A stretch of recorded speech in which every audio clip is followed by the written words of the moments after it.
If you have ever wondered why art teachers make you draw boring spheres over and over again, that is because you need to understand how light and shadow work. Let's break down every part of a shaded sphere. In this example, light source is coming from this area, which is the left side. First, we have the highlight. This is the brightest area where the light hits the sphere most directly.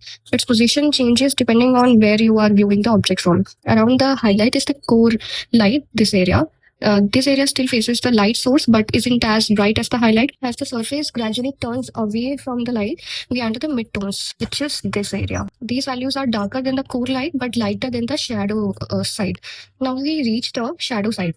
The darkest part of the sphere's form shadow is called core shadow. This area is actually not receiving any kind of light. So this area faces away from the light and receives very little direct illumination. But shadows aren't completely black.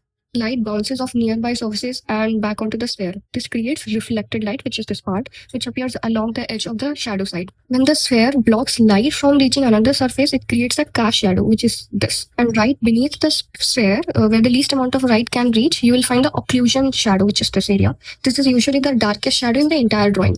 So once you understand these 7 parts, shading becomes much easier. You can save this for your next drawing practice, or you can share with your artist friend who needs to learn this.